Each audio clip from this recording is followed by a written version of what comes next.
Hey, I have something I want to discuss with you. Is that okay? Sure, what's wrong?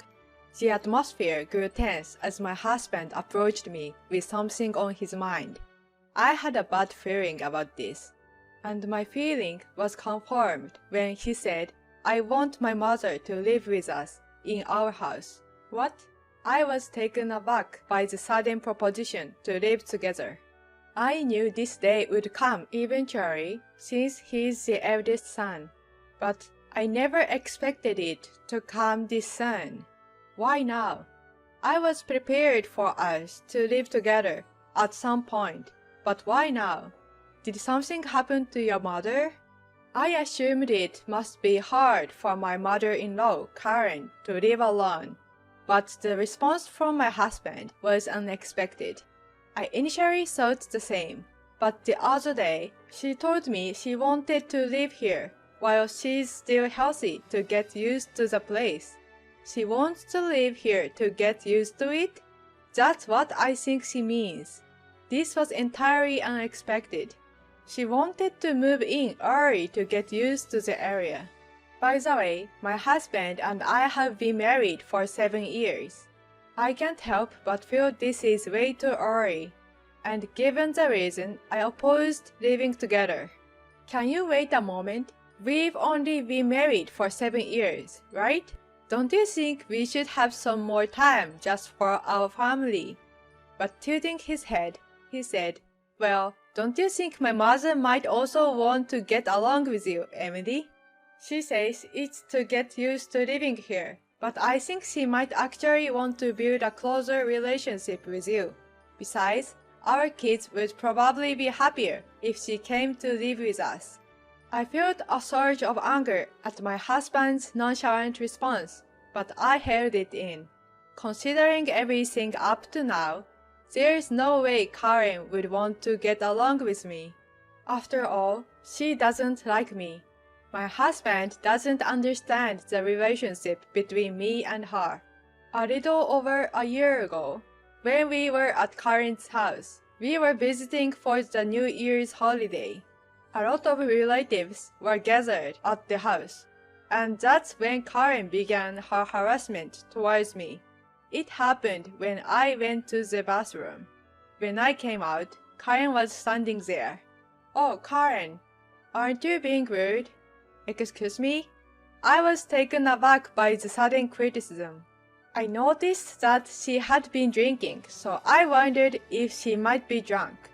However, she was speaking clearly, so that seemed unlikely. As evidence of this, she began pointing out various things to me.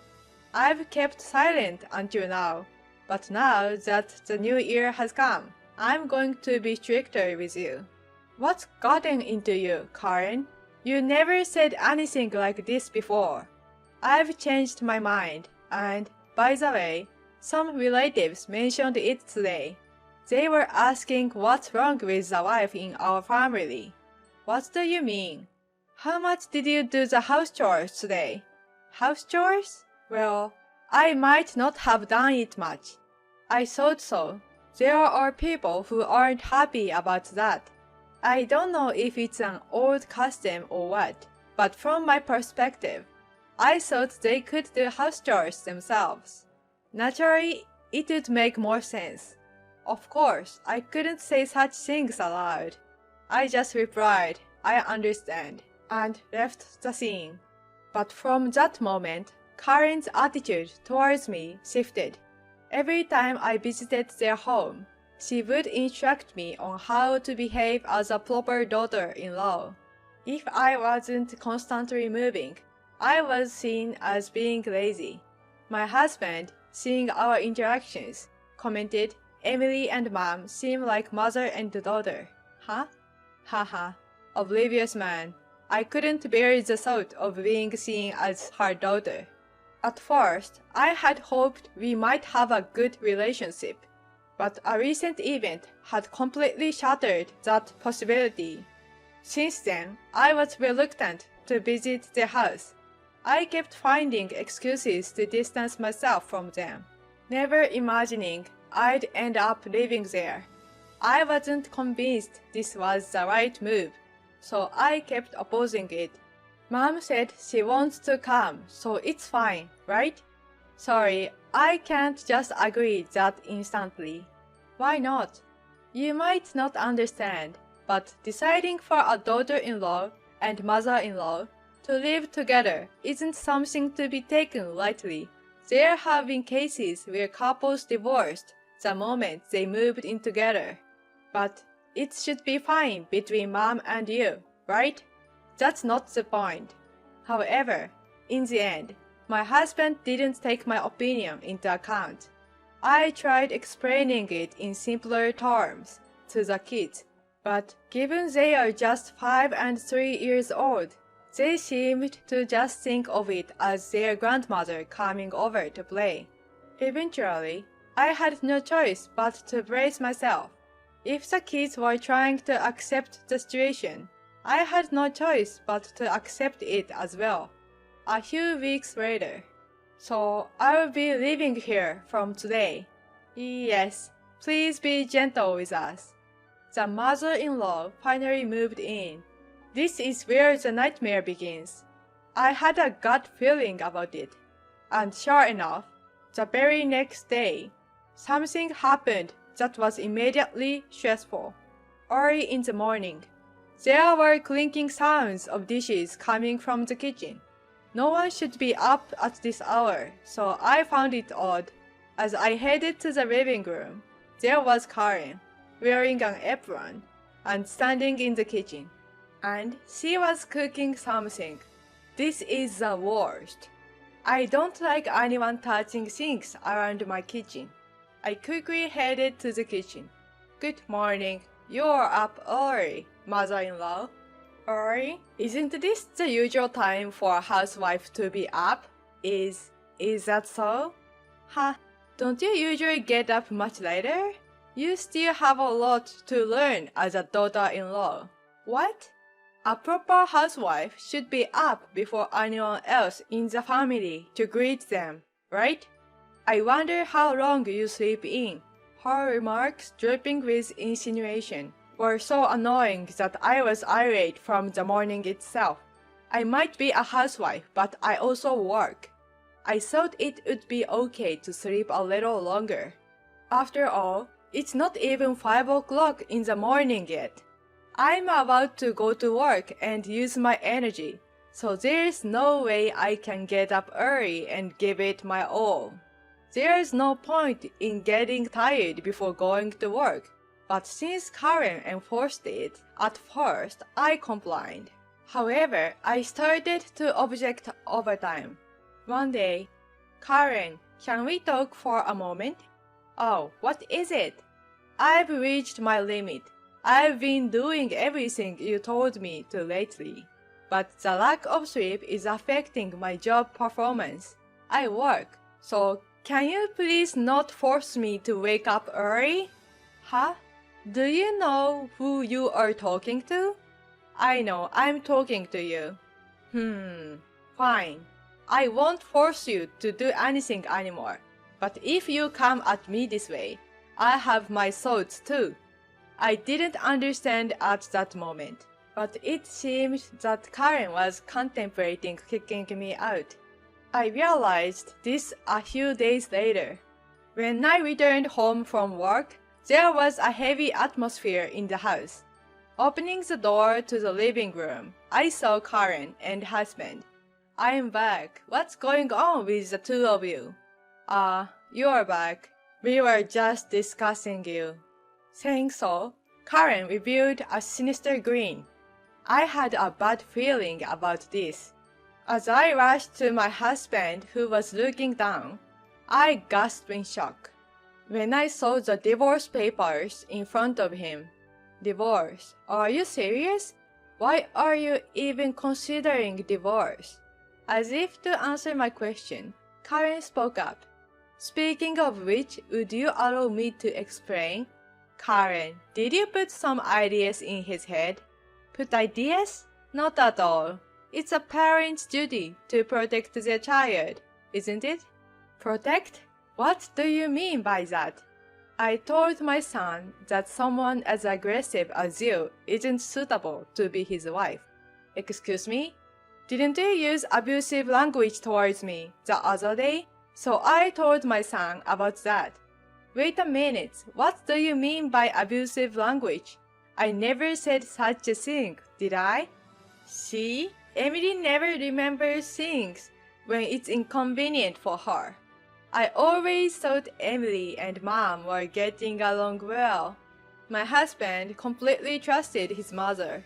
It's strange. This shouldn't be allowed. I tried to talk to my husband, but he looked incredulous. Hey, are you really going to divorce me? Are you sure? Yeah. Actually, I heard you arguing with Mom the other day. At first, I thought it was just a typical family quarrel, but after you left the house, Mom was crying. When I asked her about it, she told me you called her a terrible mother. What? She said I called her that? Yeah. I was deeply angered by what Karen had done and wanted to confront her immediately. But what hurt me more was that my husband took her word over mine. Spouses are still strangers in some aspects. It might not be unreasonable for misunderstandings to occur, but I wish he would at least listen to what I have to say. That thought overwhelmed me. Let me be clear since it's come to this. I can't come to like you. I want to live just with my family. So could you please leave? Leave. Are you talking about me?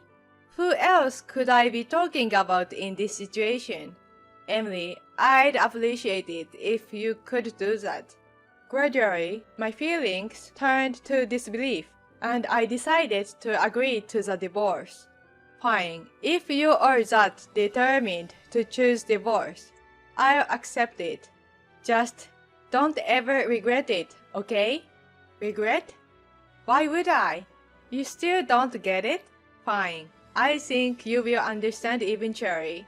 But even if you do come back regretting it, I have no intention of giving it another go. It's fine. I won't ever want to get back together either. Let's find better partners next time. Exactly. Not just a partner, but one needs to thoroughly evaluate their family too. Are you referring to me? Oh, you heard that? You are infuriating right to the end. Just make sure you're a little cuter in your next marriage. Afterward, the procedures were completed, and my husband and I divorced. Because of Karen, our family was torn apart. In retrospect, maybe living together was the beginning of the end. As for the children, I ended up having custody. Normally, there can be disputes over custody, but my husband quietly stepped back. I didn't ask why, but probably he saw that the kids were attached to me and thought they shouldn't be left with him. Regarding our belongings, my husband said I could take whatever I needed, so I took what I wanted without hesitation.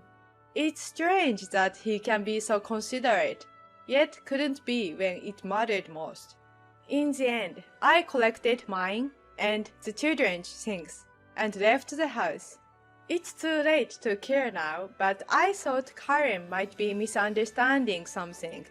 That living in that house wasn't thanks to my husband. Then, barely a month after the divorce, I got a call from Karen. She said there was something she wanted to talk about in person. I went to the specified location, and there she was. Emily, thank you for coming today. Karen, what's the occasion today? You said you didn't like me. So I assumed we wouldn't meet again. I didn't think that, but well, there was an atmosphere around Karen that suggested there was more to the story. We decided to go into a nearby cafe to hear more. The truth is, after that, my son's health declined. Oh, is this some kind of illness? Not that kind, But there are mental issues, right? I think it's something along those lines. I see. But I'm sorry, it's none of my concern. It's understandable you'd feel that way. What my son and I did to you was really terrible. Today, Karen seemed unusually subdued. Perhaps she finally understood the situation. I decided to ask a probing question. By the way, are you okay with money right now? Huh? Well, without me and the kids, it's just the two of you. You wouldn't struggle that much, right? The moment money was mentioned, Karen started to panic, and for good reason. After all, the rent for the house I left was $3,000. It might not be impossible with my husband's salary, but after paying the rent, there probably wouldn't be much left. I was the one who had been handling the rent. I work in real estate, and I believe I earn a pretty good salary. Paying a rent of $3,000 wasn't just burdensome for me. However, my husband had job hopped once, and has only been working at his current company for about 2 years. It's unlikely he's been giving a raise yet. It seems Karen realized the financial situation a bit late, and began to panic when she understood they couldn't afford the house. I apologize for everything until now. I'm truly sorry. I don't expect forgiveness just like that, but I want to make up for it. Please, could you consider coming back to my son? She begged, looking quite desperate. My husband rarely managed money, so she must have been shocked when she found out the truth. But it's too late now. Karen, I appreciate the offer, but I must decline. Why? Why not? Come on, think about your actions up to the point. What did you do to me? Spreading lies about me to my husband, saying such hurtful things, and claiming you cried when you didn't? Anyone can pretend to sob. I truly regret those actions. But I've changed. I'm not the same person I was then. And I want you to see the new me. I don't care. Oh, actually, isn't all of this a result of your doing, Karen? You told me to leave because you couldn't come to like me, right? Well, it's mutual. Despite my best efforts, I couldn't grow fond of you either. To think of getting along with such a nasty mother-in-law like you, it gives me goosebumps. How dare you? Just because I showed some vulnerability doesn't mean you can get all high and mighty. Oh, there you go, losing your temper again. And you said you changed. You wanted me to see the new you? I've seen it, and you haven't changed a bit. That's why reconciliation is off the table. Goodbye. Oh, Karen hung her head low in defeat. I left $10 note on the table and exited the cafe. And so, this episode came to a close. In the end, Karen and her son couldn't afford the $3,000 rent and had to move a more modest place. It may not be luxurious, but it suits their means and will probably be a better living situation for them. Since that incident, it seems Karen has been scolding her son more often, primarily over his reckless spending. Eventually, annoyed by the constant nagging, her son started spending less time at home. Not that it matters to me. Since then, I've been living cooperatively with my children. Lately, they've been helping out more with household chores, and I'm truly impressed by their growth. I'm excited to see how they will continue to grow in the future.